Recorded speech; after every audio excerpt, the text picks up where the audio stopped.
is a world where animals are protected and respected, working closely with the government to deliver increased animal welfare. And Philip is heavily involved in animal welfare and conservation of wildlife within the UK and throughout the world. He was also the previous CEO of Care for the Wild. I think he's managed to get to the stage now, so here's Philip. Hello everyone, I'm Phil, my friend Freddie the Fox, who's going to be entertaining you if my speech is no good. So whenever I click, you'll just dance or something. So thanks for all staying. I know it's pouring rain, appreciate that. I won't keep you long, but thank you for coming out today and making your voice heard for wildlife. I think it's a really important thing that you're all doing. And it's great to see so many people here, masses of people on the march as well. So a really amazing thing. So basically, I'm really proud to be here today. And I think the important thing about us all coming out today is to show the government, but not just the current government, but any future government, that we do care about wildlife and that you have got a voice and you can translate that voice into votes, and making your voice heard today is going to help them change policy and make a difference long term as well. Ultimately, we're out here just to tell them that we're just not going to sit in silence and watch wildlife be betrayed. We don't want to see that anymore. We want to see a difference, and we want to see real compassion into our wildlife policy. So, as the introduction said, I'm from IFAW, the International Fund for Animal Welfare, but in my last role at Care for the Wild, I was up and down the country over the last couple of years on marches just like this, and I was at the Birmingham one last year, and all from north to south on the Badger Army marches, and it was so good to be part of this movement that's grown and grown and grown. And I think today's been a real culmination of that, actually, with so many people just showing so much passion. And you know, many of you will know why this coal is so wrong, and why it's a bad idea. But if any of you don't, I'm just going to remind you. Basically, this badger coal is formed on bad science. And that's not just me saying that, it's not just IFAW saying that, it's the top scientists in the country saying that. They're saying that it doesn't work, that it can't work, and the BVA Ethics Committee is saying that. That's the British Veterinary Association.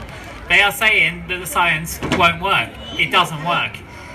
And even members of the government's independent expert panel are saying that the science won't work. So that should really be enough for the government to listen. We all know that the coal can only ever have limited results. The absolute best it could do, if it was done properly, which it hasn't been, is gain like 16% decrease in BTB incidences. 16% for all of those badgers if you do it properly. And we're not, so it's pointless.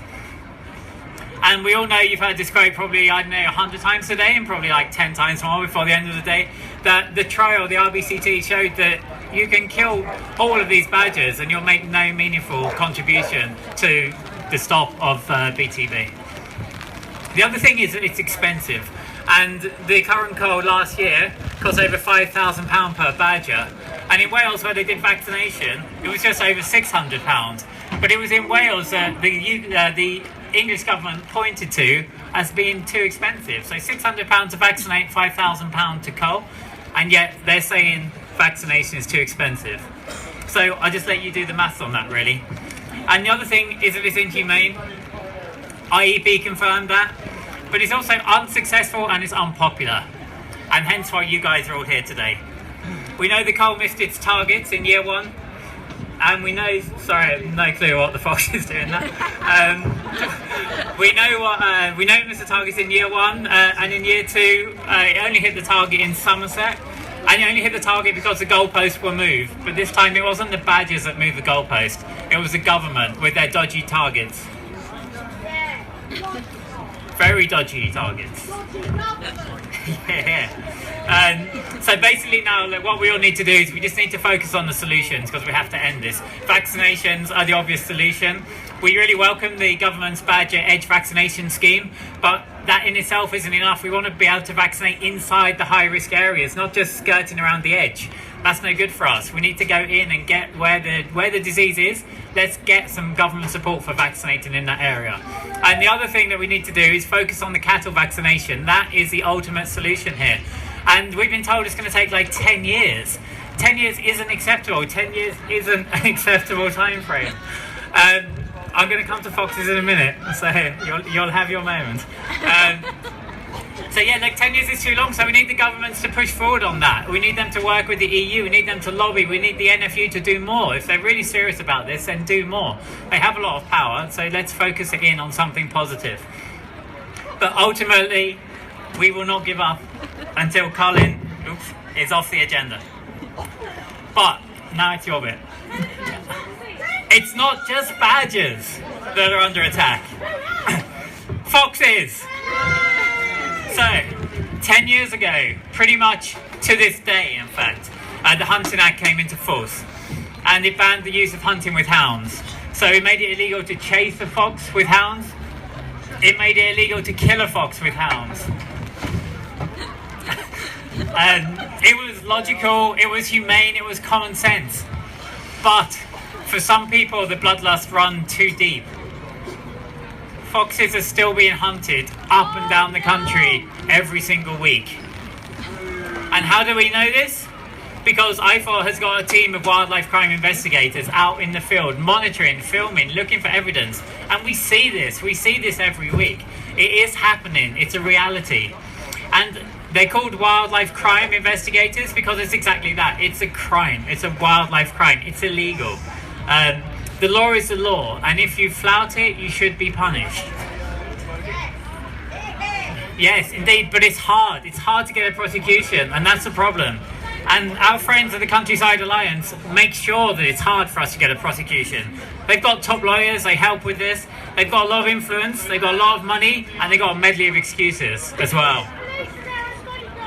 Yes, and sometimes, just sometimes, justice is done.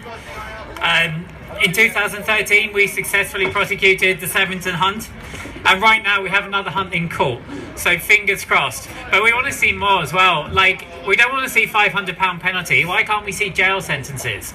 This is serious. You can't just flout the law and not expect repercussions.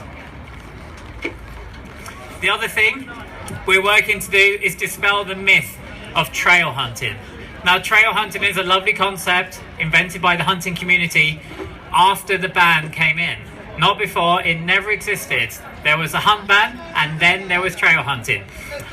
And basically, trail hunting is just a false alibi. It's just a new name for old school hunting. Go, do what you always did. If anything bad happens in the eyes of the law, it was an accident, you were just trail hunting. So we've got some details of trail hunting if you want to find out more on our stand, kind of over there, stand number 20. But basically, we want to dispel this myth that it's a false alibi. It's not a real thing. And we know that, and we will try to prove that. And then there's the hounds themselves, the actual dogs themselves. I mean, these are sometimes overlooked. Basically, regardless of anyone's view of foxes, I'm sure that all of us, you and I, all of the animal-loving community will be outraged to hear that thousands of hounds die because of the fox hunting industry each and every year. And they die for no reason. They die because they're not wanted. So it's literally because they don't have a use for the hunt community. So do you think it's a dog's fault if the dog is 6 years old and it's a breed that lives up to 12? Is that a reason to be killed? I don't think so. Is it a puppy's fault that the puppy at age 4 to 6 months, it would actually rather play than to sniff out a scent? Is that a reason to be killed? I don't think so too. But the hunt community does. And that's something else that we're going to try to work on as well, and make people more aware of that. And just say, regardless of your view of foxes, these are just dogs that can be rehomed. They don't need to be bred. It's a whole complex thing, but thousands of dogs are dying pointlessly. So this healthy dog destruction needs to stop. We're better than this. And last year, we fought off a backdoor repeal, which was a great result. This year, we might see a vote on repeal. So we have to be on our guard, but we're going to do all we can to ensure that this doesn't happen. We've got a manifesto for animals, and on that is stopping basically enforcement, or it's encouraging enforcement, better enforcement of the Hunting Act, and a long-term commitment to the Hunting Act, so no repeal. We also talk about an end to the badger cull. We saw the other day that Labour released their manifesto, which has pledged to end the badger cull, which is great. We want to see that commitment from other political parties as well. We want them to put their money where their mouth is. We're also talking about other issues on our manifesto: crack down on wildlife cybercrime, that's the trade online of things like ivory, live trade of animals, ending the illegal ivory trade, and long-term funding of the National Wildlife Crime Unit, as well as an end to commercial whaling. So there's lots to do, but we will try our best to do that. But we need your help. All of the stuff I've talked about, you can learn more about on the IFAW website, which is ifaw.org. But you're all here today because you want to make a difference, right? And you can. This year is a general election year. And basically you can go onto our website, you can find out about the candidates in your area. Just go on, click in and put in your postcode, and it will tell you your candidates who are standing, and it will tell you their views on certain subjects that you will be interested in. Their views on animal welfare, basically, including fox hunting and badger cull. So you can check them, and then from there you can see whether you like that or you don't like that. And if you don't like your prospective political candidate's view, you can email them and you can tell them that you don't like it and you're a voter and animals are important to you. And if you do like their view, you can email them too, and you can tell them that you do like their view because animals are important to you and you value it and you respect it. And only that way will people know that it does matter if they have a good stance on animal welfare. And there you can make your difference. The other thing you can do, if any of you aren't following us on Facebook, please do so. It's IFAW UK. It takes 1 minute and then we'll keep you up to date. Sometimes we need supporters to write to MPs, or we need supporters to complain about something or to make their voices heard. And the best way to do that is to keep in touch with us on Facebook or through the web. So finally, I just want to say thanks so much for hanging around so late in today in the cold. It's been a really cold day. Everyone's cold, but everyone's had an amazing day. But together we can win this battle and keep fighting for wildlife. We're going to. Thank you very much and take care.